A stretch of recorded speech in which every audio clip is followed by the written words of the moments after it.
Kita harus mengajarkan keluarga kita, dan kita harus mentarbiyah, bahkan mendidik orang-orang yang ada di bawah tanggungan kita, anak-anak kita, atau mungkin pula kedua orang tua kita. Hari ini teman-teman yang dimuliakan Allah Subhanahu wa taala, kita tidak terasa sudah memasuki hari yang keberapa? 18. Setengah lebih sedikit dari bulan Ramadan sudah pergi meninggalkan kita. Masih terkiang di benak kita dan masih mungkin ada bersitan suara itu di telinga kita. Sewaktu Ramadan datang kita masih mengucapkan marhaban, ahlan wa sahlan ya Ramadan. Selamat datang duhai bulan Ramadan, syahrul mubarak, syahrul karim, syahrul Quran, dan lain sebagainya. Tapi mungkin saat ini kita sudah mulai mengatakan mahlan ya Ramadan. Sebentar wahai Ramadan, tunggu. Sepertinya terlalu cepat engkau akan pergi. Tahan, mahlan. Yang boleh jadi setelah ini, yang terucap di lisan kita itu adalah wada'an ya Ramadan. Selamat tinggal bulan Ramadan.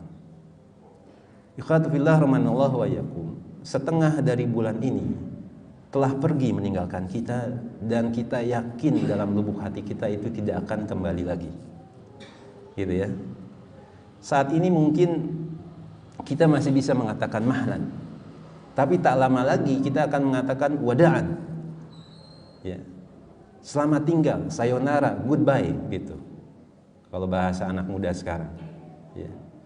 Jadi setengah yang pertama, kata para ulama, itu terasa lebih singkat dibandingkan setengah yang pertama, setengah yang kedua, mohon maaf gitu. Itu lebih singkat dibandingkan setengah yang pertama.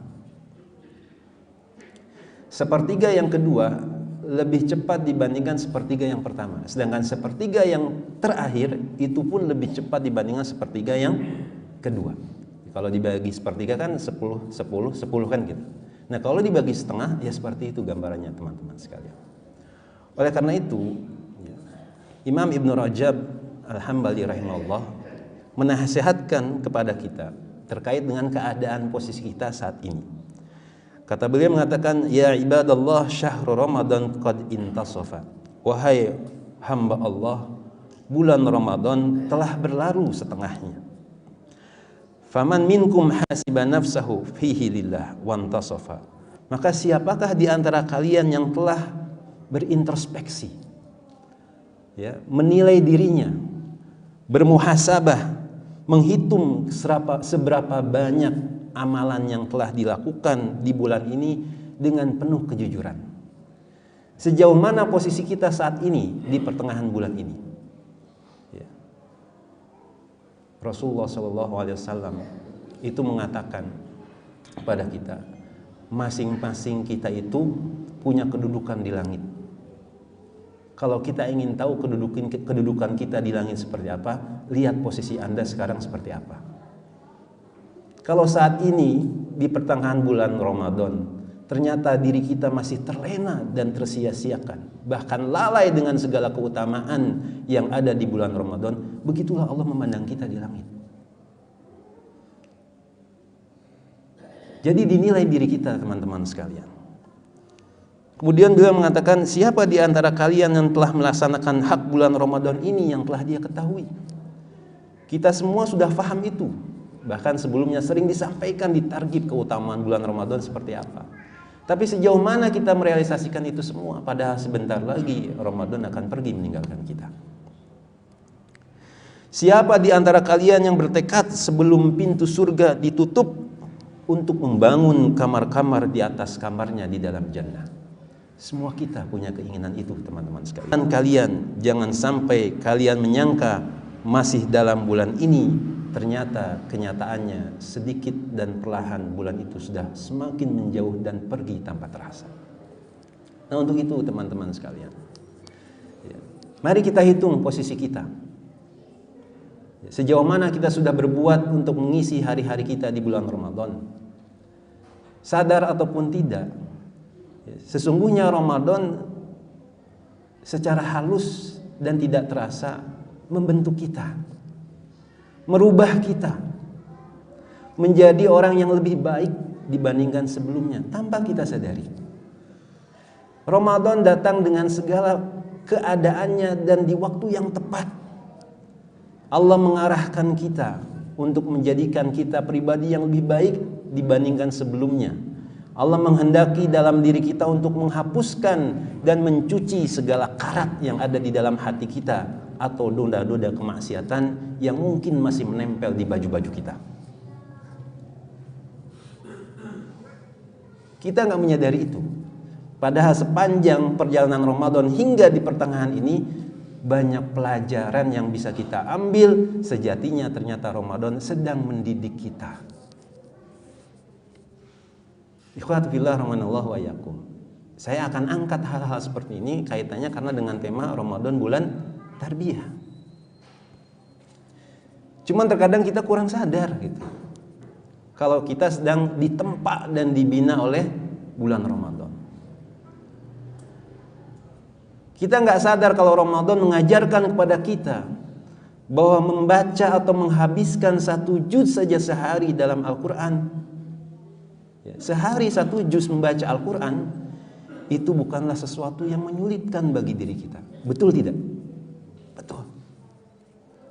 Bahkan mungkin di antara kita ada yang lebih dari 1 juz. Baca 1 juz saja sehari itu luar biasa.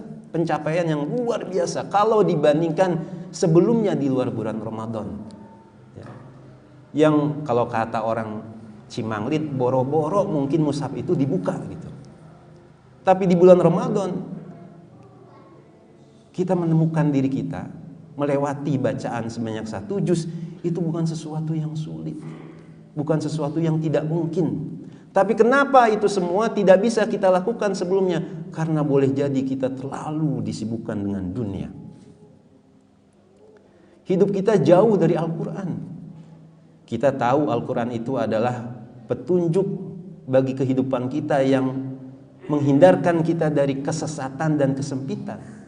Bahkan yang menerangi jiwa kita, yang menjadikan kita terhibur dan menjauhkan diri kita dari kesedihan. Tapi dijauhkan oleh kita. Hari ini teman-teman sekalian, kita penuhi lisan kita dengan apa? Bacaan-bacaan Al-Quran. Rumah kita diterangi dengan Al-Quran. Keluarga kita diberkahi dengan Al-Quran. Sampai hari ke-18 ini. Yang sebelumnya boleh jadi jangankan 1 juz, setengah halaman saja berat rasanya membaca Al-Quran. Padahal mungkin itu terjadi, betul? Kita dipaksa oleh bulan Ramadan. Kita tidak sadar teman-teman yang dimuliakan Allah Subhanahu wa taala. Kalau Ramadan sudah mengajarkan kepada kita, mendidik kepada kita bahwa saum sehari atau bahkan 3 hari di setiap bulan itu bukan sesuatu yang perkara mustahil. Toh 1 bulan saja kita mampu. Lantas kenapa yang 3 hari dalam 1 bulan kita cenderung sering melupakannya?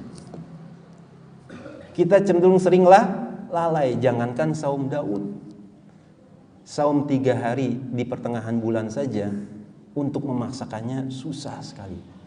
Padahal kita di bulan ini 30 hari full, alhamdulillah kita mampu menahan diri kita dari haus dan lapar. Kenapa bisa begitu? Ikhwati fillah rahimanallahu wa iyyakum. Karena setiap tahun, sepanjang tahun kita terlalu disibukkan dengan apa yang ada di hadapan kita, dengan dunia yang ada di hadapan kita.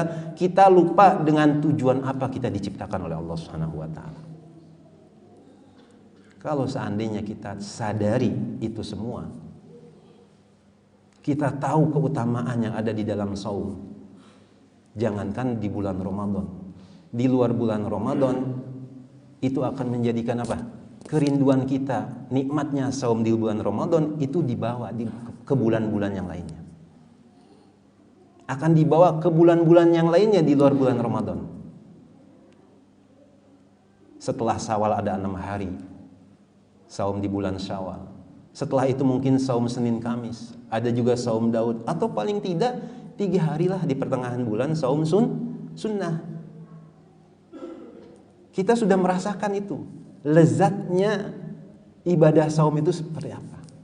Kita sudah mendapatkan itu kegembiraan yang awal, yang pertama dinikmati oleh kita saat masih di dunia ketika kita berbuka. Kenapa kita tinggalkan kelezatan itu setelah Ramadan pergi? 30 hari teman-teman sekalian. Yang ketiga, ikhwatu fillah rahimanallahu wa iyyakum. Kita dididik sama Ramadan. Kita ditarbiyah oleh Ramadan dan kita tahu, diajarkan oleh Ramadan bahwa di setiap malam itu ada sedikit waktu yang luas dan lapang untuk sekedar berdiri cuman 1 rakaat atau 2 rakaat berdiri di hadapan siapa? Allah Subhanahu wa taala. Qiyamul Lail yang diwasiatkan oleh Rasulullah SAW untuk tidak ditinggalkan walaupun 1 rakaat. Sholat sunnah yang mungkin nanti didambakan oleh para penghuni kubur sekedar hanya untuk melakukan 2 rakaat. Kenyataannya 30 hari ini kita mampu melakukan itu, bahkan berlama-lama nikmatnya sholat qiyamul lail itu. Mendengarkan bacaan imam, bahkan merasa belum cukup bersama imam, kita paksakan diri di tengah malam apa? Bangun. Padahal qiyamul lail adalah cirinya orang-orang beriman dan obat bagi mereka dalam kekuatan keimanannya. Dan Allah Subhanahu wa taala dan Rasulnya memberikan kelapangan pada kita siapa saja kapan kita mampu melaksanakannya. Rasulullah pernah bersabda, pernah bertanya kepada kedua orang sahabat yang paling dicintainya, "Ya Abu Bakar, kapan kau melaksanakan qiyamul lail?"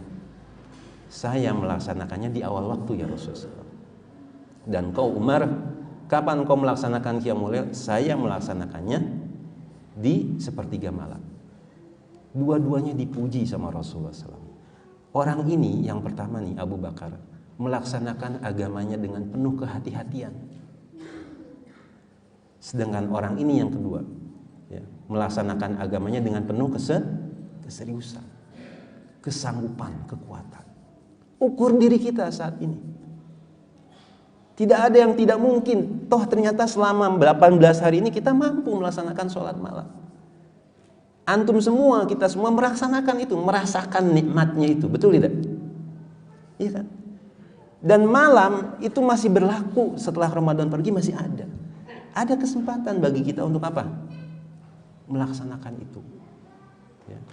Dan ini diwasiatkan pada Abu Hurairah, jangan sampai tinggalkan sholat malam, terutama witir, walaupun cuma satu rakaat. Kenapa itu sekarang menjadi berat? Karena boleh jadi hati kita sudah berkarat. Terlalu banyak noda, terlalu banyak dosa, terlalu banyak maksiat, sehingga inilah yang menjadikan sulit sekali kita untuk bangun malam. Tapi Ramadan menolong kita. Siangnya kita dijaga dari maksiat, yang pada akhirnya malamnya kita bisa merasakan nikmatnya qiyamul lail. Sufyan Ats-Tsauri atau seorang tabi'in pernah menangis dan mengadukan bagaimana gara-gara kemaksiatan yang dilakukan di siang hari dia terhalang untuk melakukan qiyamul lail selama 40 hari. Bayangkan. Nah, Ramadan, teman-teman yang dimuliakan Allah Subhanahu wa taala, membantu kita saat ini. Ya, untuk menjaga konsistensi amal ibadah kita, salah satunya adalah di sini adalah qiyamul lail. Salah satunya dengan qiyamul lail.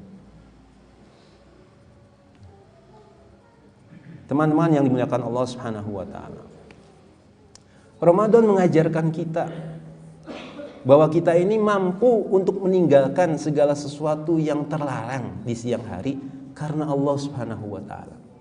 Dengan kata lain, Ramadan mengajarkan ketulusan, keikhlasan bagi kita. Terutama dalam hal ini apa? Ketika mencegah, menjaga, membentengi diri kita dari apa?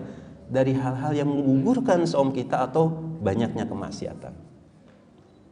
Ya. Dan itu semua kita lakukan hanya untuk mengharapkan apa? Keridhaan Allah Subhanahu wa taala. Ya. Itu kelezatan di atas kelezatan. ketika segala sesuatunya dibangun atas dasar keikhlasan.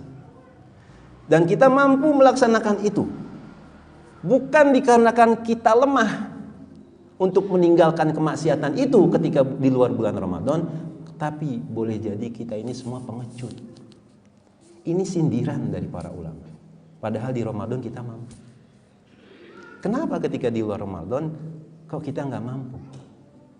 Terlalu pengecut, terlalu pekerdil diri kita ini, teman-teman yang dimuliakan Allah SWT.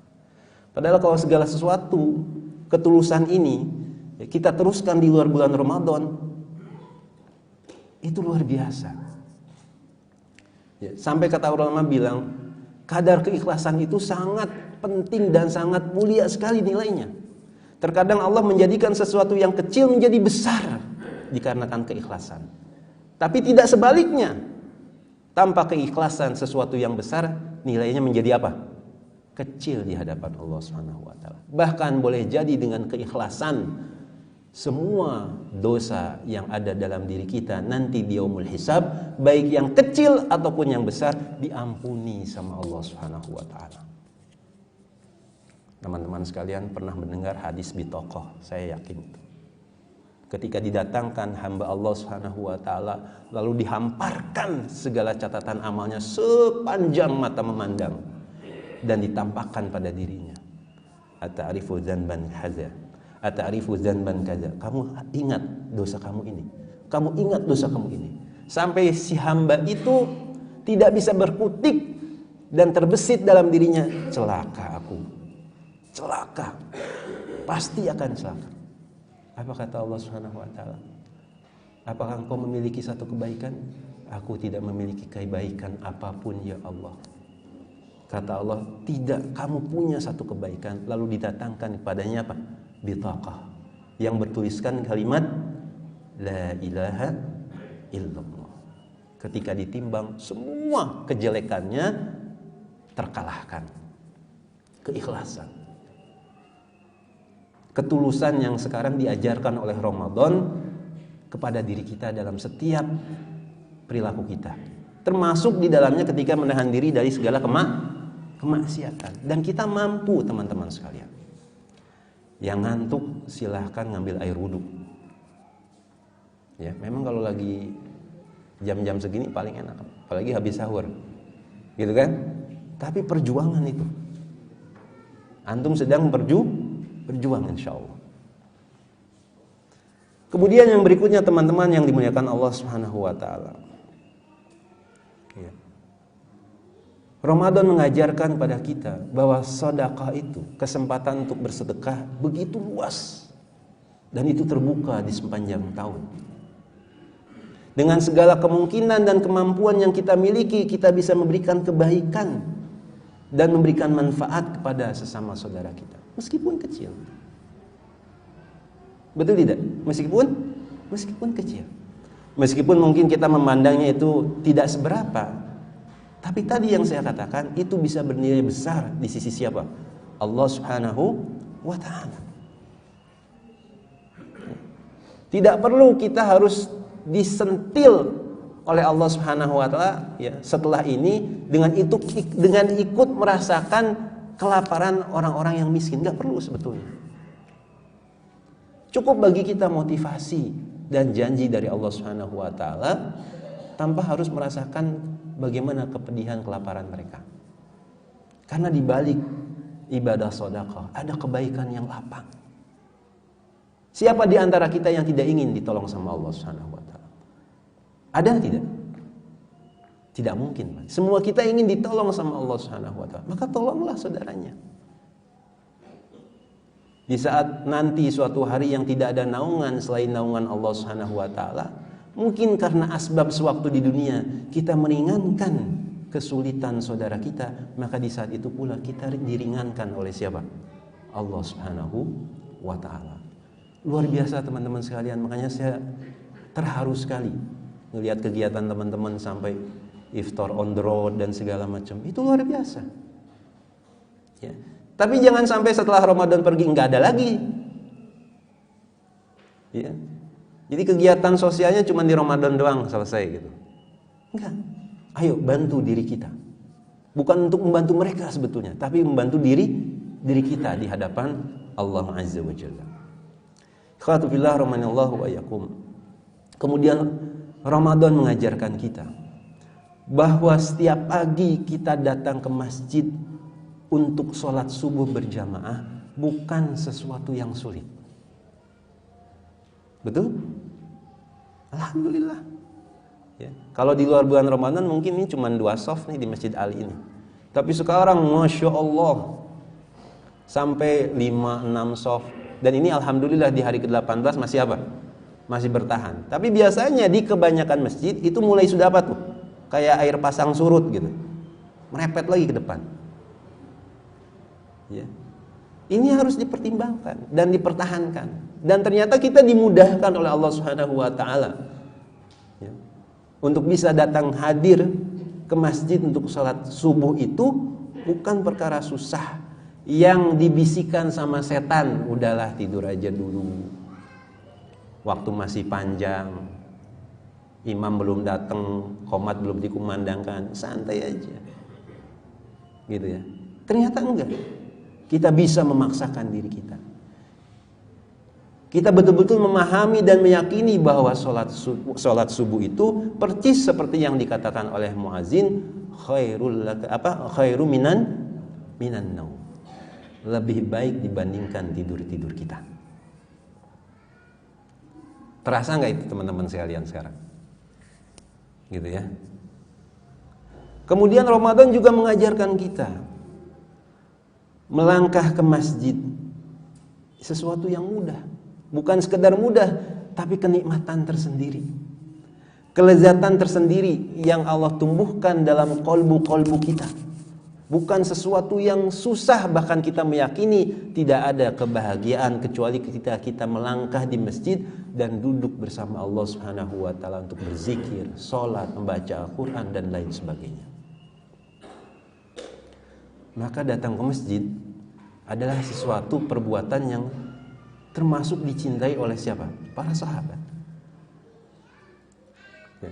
Berkumpul di majlis, di masjid. Ya. Kita lagi gundah, kita lagi susah, nggak usah jauh-jauh. Healingnya kemana? Ke puncak? Enggak, healingnya kemana? Ke masjid. Tahu healing? Ya. Ke masjid. Lagi banyak masalah, ingin diringankan, ingin dikurangi bebannya, datang ke masjid. Didoakan oleh siapa? Para malaikat. Datangi majlis-majlis ilmu, didoakan, dimintakan ampunan dan lain sebagainya. Kita akan merasakan hati kita akan jauh berbeda di saat kita sebelum datang ke masjid dan setelah dari masjid, hati kita akan berbeda. Nikmatnya luar biasa teman-teman sekalian. Dan kita saat ini merasakan itu semua. Kemudian ikhwatu fillah rahimanallahu wa iyyakum, Ramadan mengajarkan kita, mendidik kita dan mengingatkan kita bahwa tidak ada yang paling dirindukan dan tempat kembali yang paling merehatkan hati kita dibandingkan rumah-rumah kita. Bukan dikarenakan kemewahannya, bukan dikarenakan mungkin keglamoran yang ada di dalam rumah itu, tapi di dalamnya ada hati-hati yang menjadikan penyejuk kalbu kita, yang membuat kita tentram, yang menjadikan rumah ini sebagai tempat yang nyaman. Di sini di bulan Ramadan. Yang boleh jadi mungkin ketika di luar bulan Ramadan kita terlalu sibuk lupa dengan keluarga kita. Jangankan menyempatkan diri untuk makan bersama. Gitu ya. Untuk sekedar menyapa saja kita sulit mungkin. Sebagai bahan renungan saja. Berapa kali kita menyapa orang-orang yang kita kasihi di rumah.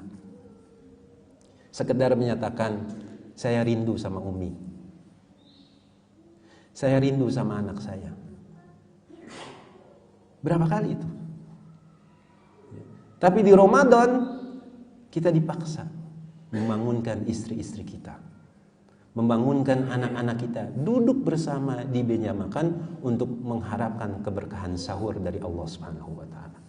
Tak ada yang paling dirindukan oleh setiap kita sejak kecil sampai sedewasa ini, melainkan waktu sahur dan berbuka bersama siapa? Keluarga.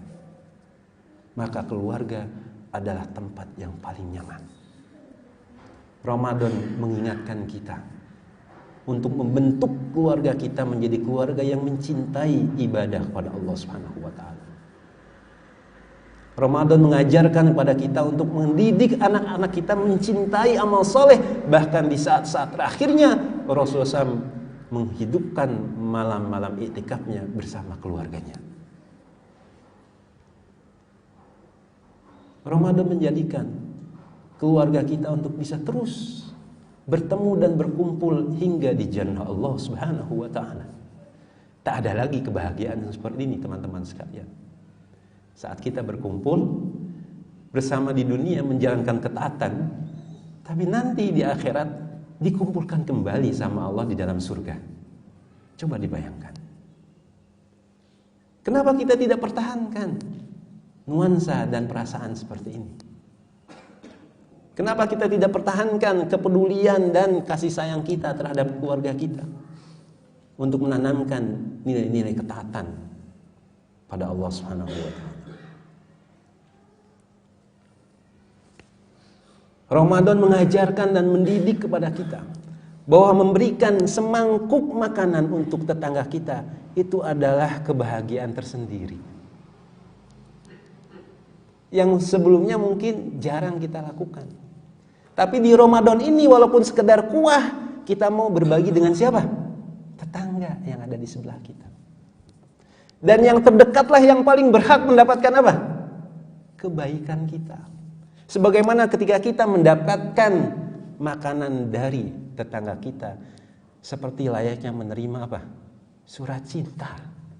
Masya Allah, alhamdulillah. Orang yang di sebelah kita ternyata mencintai kita. Dan kadar kecintaan itu diukur dengan perhatian, teman-teman sekalian. Pernah seorang sahabat Nabi di waktu Khandaq itu pulang ke rumah istrinya, lalu berkata pada istrinya, apakah engkau memiliki gandum dan sedikit makanan? Ada, tapi cukup buat kita saja. Untuk siapa? Untuk Rasulullah SAW. Emang kenapa Rasulullah SAW? Aku mendengar Rasulullah SAW suaranya lembut, dan aku tahu beliau sedang lapar. Dari suara saja sahabat itu perhatian sama kekasihnya. Ini sedang lapar. Sampai suaranya apa? Gak mampu. Ustaz Fahri lembut lagi kelaparan. Ini lagi saum ya namanya. Jadi luar biasa sekali. Perhatian. Dan Rasulullah SAW mengancam kita itu. Ya. Kita beribadah jor-joran, sujud, kemudian berdiri dan ruku membaca tilawah. Orang di sebelah kita nangis kelaparan. Jangankan berpikir buka, untuk sahur aja nggak tahu dengan apa. Coba antum lihat, tengok saudara-saudara kita sekarang. Untuk memikirkan berbuka dan sahur saja mereka sudah bingung. Lihat di Yaman, yang mereka harus makan dengan merebus daun-daunan yang kering, daun kering.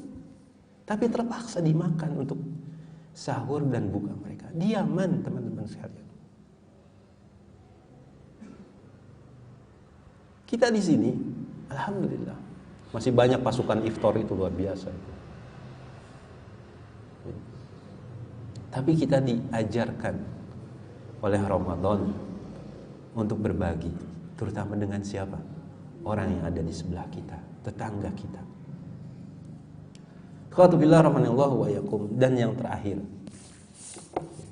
Ramadan mengajarkan kepada kita bahwa di dalam rumah kita itu ada orang-orang yang begitu kuat, tangguh dan kokoh serta sabar membantu segala kebutuhan kita, mengatur segala kebutuhan rumah tangga kita. Siapa mereka? Istri kita. Di saat mata kita masih terlelap, Kita masih terbuai dengan mimpi-mimpi kita. Mereka memaksakan dirinya untuk bangun di sepertiga malam hanya sekedar untuk memasak, berlelah-lelah, mengeluarkan keringat agar kita bisa apa? Sahur. Maka mereka layak bagi antum para suami untuk mengecup kening mereka sekedar mengucapkan terima kasih karena telah apa? Menyiapkan sahur di rumah kita. Ustaz terlalu lebay mungkin. Enggak. Mereka layak untuk itu. Dan mereka berjihad untuk itu buat kita. Agar kita bisa merasakan berkah sahur dan kita kuat saum hingga berbuka nanti. Jangan disepelekan. Jangan disia-siakan bentuk perhatian mereka. Jangan terlalu cuek terhadap mereka. Mereka istri kita. Mereka qurratu a'yun kita. Mereka adalah penyejuk hati-hati kita. Ikhwatu fillah rahimanallahu wa iyyakum. Sadar ataupun tidak, kita sudah berubah dengan bulan Ramadan. Betul tidak? Kita banyak diajarkan, dididik oleh bulan Ramadan. Kita diajarkan akan arti ketulusan. Kita diajarkan akan arti rasa malu. Malu rasanya untuk berbuat sesuatu yang tidak baik di hadapan Allah karena kita sedang saum. Dan karena rasa malu inilah mudah-mudahan Allah pun malu membuka aib kita nanti di yaumul qiyamah. Dengan Ramadan kita diajarkan untuk terbiasa menangis. Kalaupun gak bisa menangis, usahakan menangis. Dan itulah karakter, sifat dan kebiasaan yang dilakukan oleh para sahabat. Apalagi ketika Ramadan mulai hendak beranjak pergi. Apa yang dilakukan oleh mereka? Menangis. Karena mereka tahu betul akan hakikat waktu yang saat ini sudah mau berakhir dan tidak akan kembali lagi. Dan kesempatan itu kita nggak tahu akan dapat apa lagi enggak. Menangis. Terlebih ketika kita membaca ayat-ayat Al-Quran. Ketika dibacakan Al-Quran, ketika mendengar Al-Quran, ketika duduk sendirian bermunajat di tengah malam, enak rasanya menangis. Mengeluhkan segala beban permasalahan kita, kezaliman kita kepada Allah karena maksiat. Keluhkan itu semua sama Allah Subhanahu wa taala. Mudah-mudahan air mata ini jadi hujah nanti di hadapan Allah sehingga kita tidak tersentuh dengan api neraka.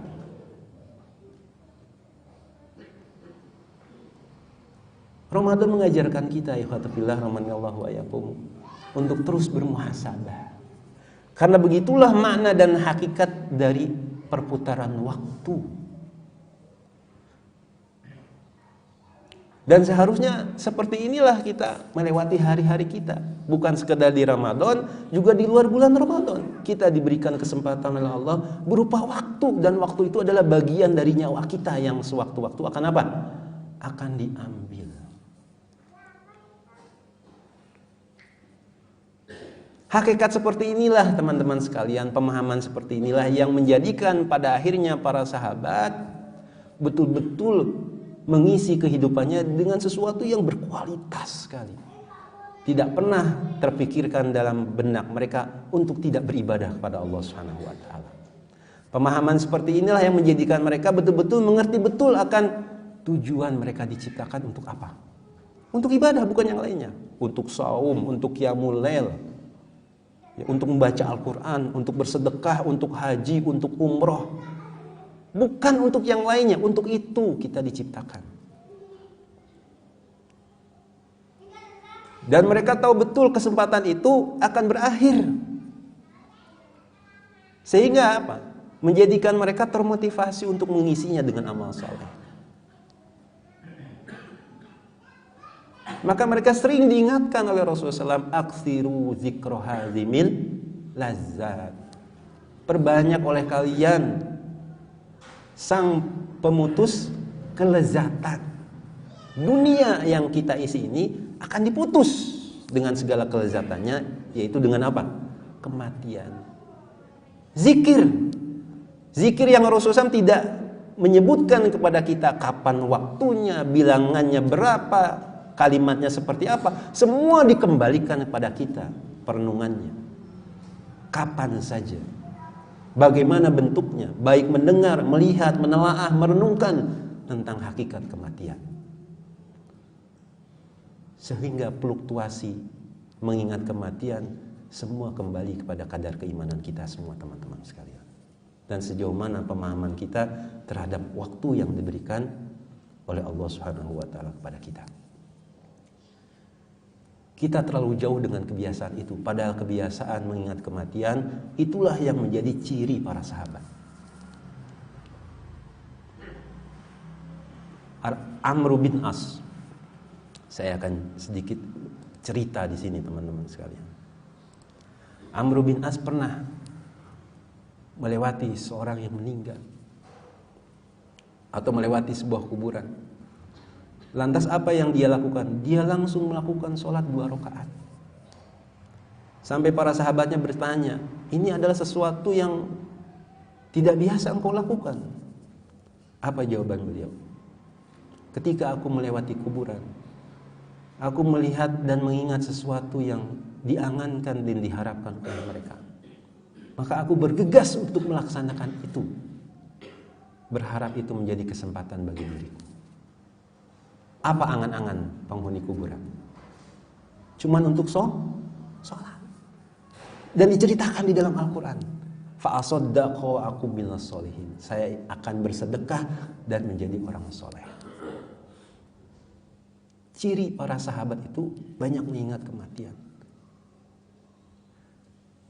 Dan pernah di antara mereka itu saling bertemu dan berkumpul hanya untuk menceritakan bagaimana keadaan kiamat, bagaimana keadaan huru-hara hari kebangkitan, bagaimana keadaan alam kubur, sampai bagaimana keadaan kematian. Dan semua itu membuat mereka apa? Menangis terseduh-seduh sampai dikatakan seolah-olah di hadapan mereka ada jenazah. Itu dilakukan oleh Umar bin Abdul Aziz dengan para sahabatnya. Diceritakan di kalangan mereka, kunna nashhadul janaiz. Kami menyaksikan jenazah. Walam ya'rif minna man ya'iz. Dan tidak ada satupun di antara kita yang tahu siapa yang lagi sedang berbelasungkawa. Karena semua manusia saat itu dalam keadaan bersedih semuanya. Sampai yang meninggalnya aja nggak tahu siapa. Karena saking mengambil pelajaran dari kematian. Dikisahkan juga dari yang lainnya. Kami menyaksikan jenazah dan semua kami menutupi selendang kami. Tidak ada satupun di antara kita yang tidak menangis. Ditutup semua. Ada di antara mereka yang berkata, siapa di antara kalian yang mencintai jannah? Semua kami mencintai jannah. Kalau begitu cintailah kematian. Karena tidak mungkin memasuki surga sebelum kau melewati apa? Kematian. Teman-teman yang dimuliakan Allah Subhanahu wa taala. Kematian menjadikan mereka sesuatu yang tidak khawatir. Ya. Bukan itu yang dikhawatirkan sama mereka. Justru mereka mengingat kematian menjadikan mereka apa? Mempersiapkan segala sesuatunya dengan amal soleh. Mempersiapkan segala sesuatunya dengan amal soleh. Sehingga mereka termotivasi hidup mereka itu dengan amal soleh. Sampai menjelang detik kematiannya saja mereka beramal soleh. Sufyan Ats-Tsauri menjelang kematiannya mendengar satu hadis langsung mengambil apa? Kertas nulis. Ditanya sama sahabatnya, engkau dalam keadaan seperti ini masih begitu juga? Apa kata beliau? Kalau saya hidup, saya sudah mendengar kebaikan. Kalaupun saya wafat, saya sudah menulis kebaikan. Gak mau lepas. Ada di antara mereka saum dalam keadaan cuaca yang panas sekali. Sampai sahabatnya itu khawatir. Karena kondisinya sudah mengkhawatirkan. Sampai wajahnya berubah warnanya. Sampai dikatakan, kenapa engkau menyiksa dirimu? Jawaban tabi'in ini apa? Ya. Arju ar-roha. Saya mengharapkan istirahat. Maksudnya roha di sini roha kapan? di yaumul qiyamah. Sebab nanti di akhirat lah baru kita capek. Baru kita bisa istirahat. Seperti hanya Imam Ahmad ketika ditanya, mata tastari, kapan kau beristirahat? Nanti kalau kaki saya sudah menginjakan di mana? Di jannah. Maka ada kaedah kata para ulama, man arada roha taroka roha. Barang siapa yang menghendaki kenyamanan dan istirahat, ya tinggalkan istirahat sekarang. Karena istirahat itu adanya kapan? Nanti di yaumul qiyamah. Saat antum di depan pintu jannah mengucapkan kalimat alhamdulillahilladzi azhabal anna al-hazan. Segala puji bagi Allah yang telah menghilangkan dalam diri kami segala kesusahan. Tidak heran teman-teman sekalian, maka hari-hari mereka itu berkualitas dengan amal soleh, dan mereka enggak lagi mengkhawatirkan kematian karena mereka sudah mempersiapkan segala sesuatunya. Kematian bukan sesuatu yang mereka jadikan untuk lari, tapi mereka menjadikan termotivasi untuk beramal soleh.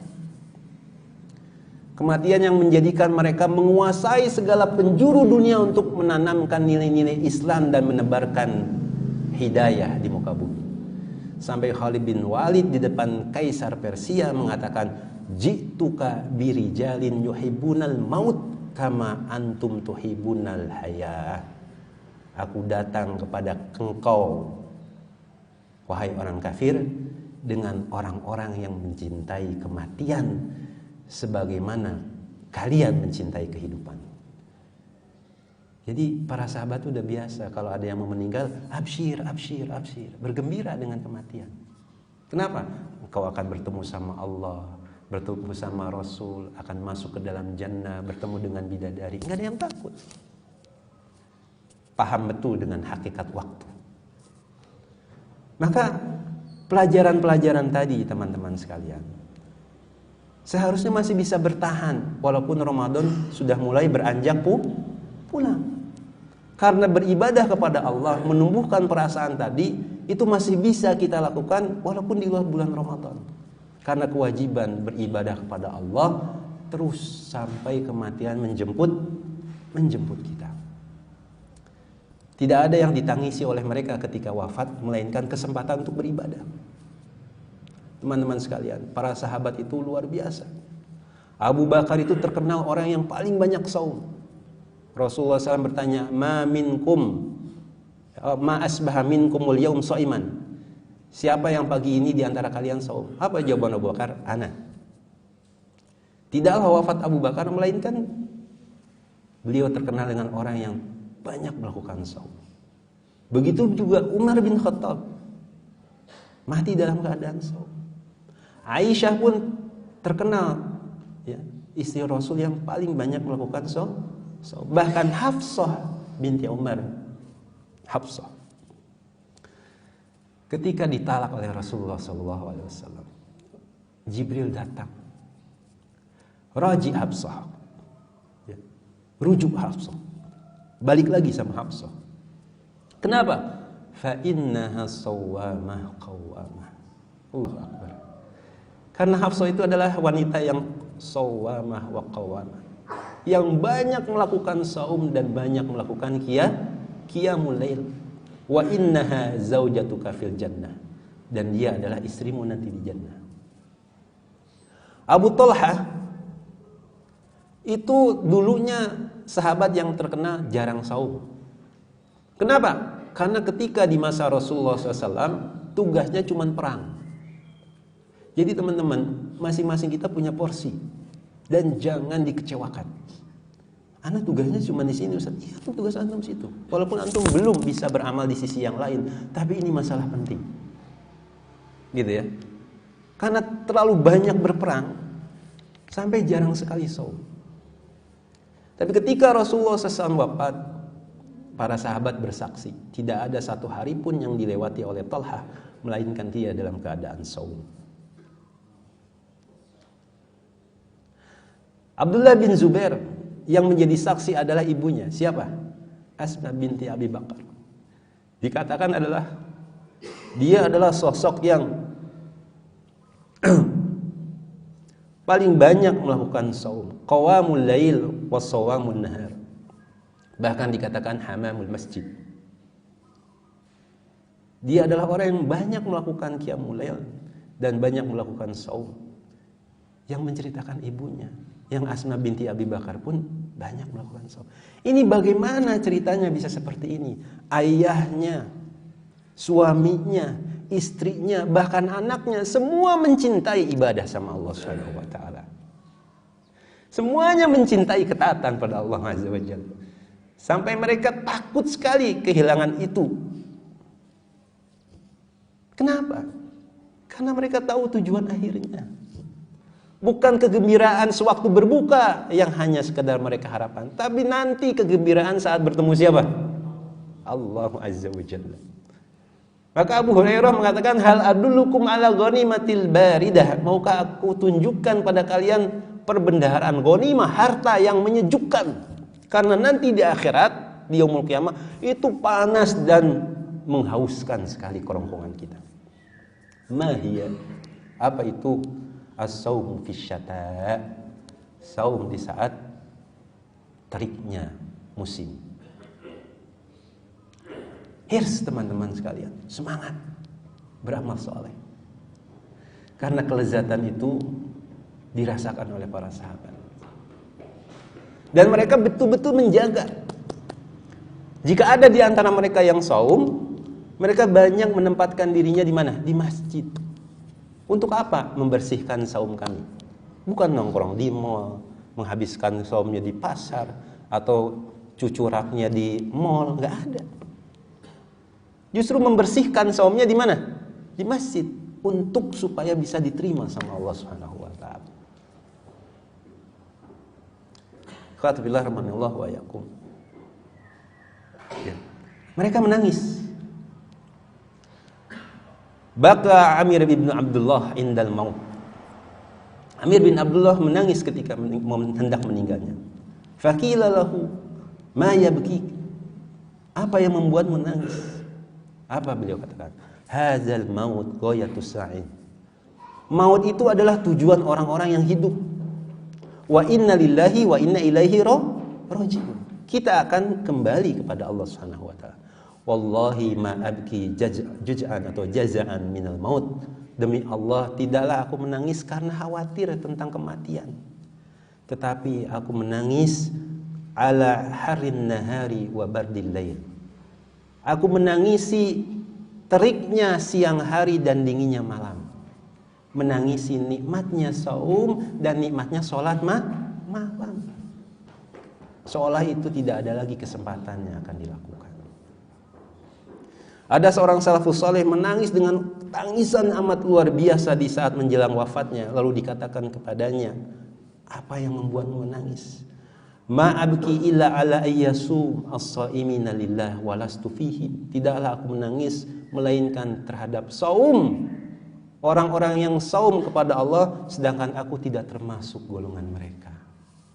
Karena sudah mati, nggak ada lagi kesempatan. Wa yusallimu shalluna walastu fihim. Salatnya orang-orang yang salat, sedangkan aku tidak lagi menjadi bagian mereka. Wa yazkuruhu dzakiruna walastu fihim. Ya, mengingat orang-orang yang berzikir kepada Allah dan aku tidak lagi menjadi bagian mereka. Fadzalikal ladzi abkani. Itulah yang membuatku menangis. Teman-teman sekalian, terakhir ya, sampai jam 6 ya. Penutup mungkin ya, mudah-mudahan wasiat ini, nasihat ini berkesan bagi diri kita supaya kita tidak menyia-nyiakan di sepertiga terakhir bulan Ramadan kita. Yang tadinya kurang disempurnakan. Yang tadinya kurang semangat, ayo semakin semangat. Yang tadinya malas-malasan, buang rasa malasnya. Ya. Kenapa? Karena kaitannya dengan masalah waktu. Bagaimana kita berlomba dengan waktu. Karena Abu Dzar radhiyallahu an yaqulu berkata, ya ayuhan nas, wahai manusia, inni lakum nasihun. Aku menasihati kalian. Wa inni alaikum syafiq, dan aku menasihati ini karena cinta sama kalian.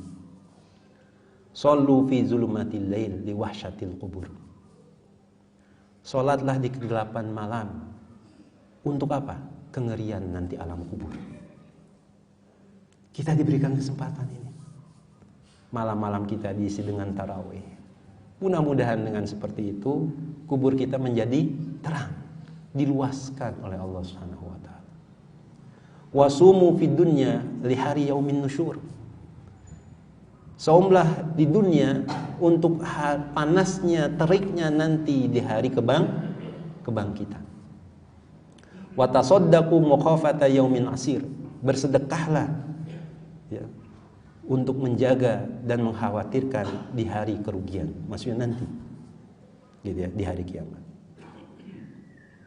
Ini luar biasa teman-teman sekalian ya. Sekali lagi Ramadan mengajarkan kepada kita kembali untuk apa kita diciptakan ya. Terasa gak sekarang amal soleh dan ibadah begitu mudah? Terasa kan? Apa rahasianya? Kata para ulama, karena kesibukan kita setiap hari diisi dengan tujuan kita diciptakan. Maksudnya apa? Dengan ibadah. Coba isi hari-hari kita nanti setelah di luar Ramadan dengan tujuan ini. Insya Allah nyaman sekali. Gitu ya, terasa lapang, terasa betah, ya, terasa nyaman setiap waktu yang kita lalui. Ini yang bisa saya sampaikan di kesempatan yang berbahagia ini. Wallahu a'lam bishawab. Mana ini MC-nya? Jangan-jangan tidur ini. Ada tanya jawab atau tidak ada tanya jawab? Cukup ya kayaknya. Cukup kayaknya ya. Iya, insyaallah. Ada waktu syuruk juga ya. Jazakallahu khairan katsiran kepada Ustaz Dr. Fahri Farudin yang telah menyampaikan tausiahnya kepada kita semua. Semoga apa yang disampaikannya bisa bermanfaat bagi kita semua dan bisa diamalkan dalam kehidupan sehari-hari kita. Amin ya rabbal alamin. Syukuran baik untuk acara selanjutnya yaitu penutupan. Marilah kita tutup dengan baca hamdalah dan doa kafaratul majlis.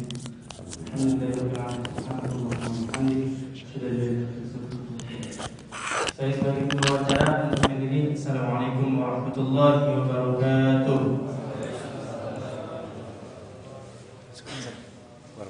Jazakallah. Salam.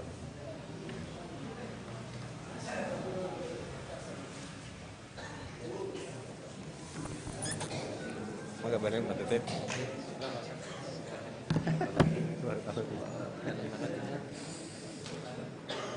Jangan makin semangat.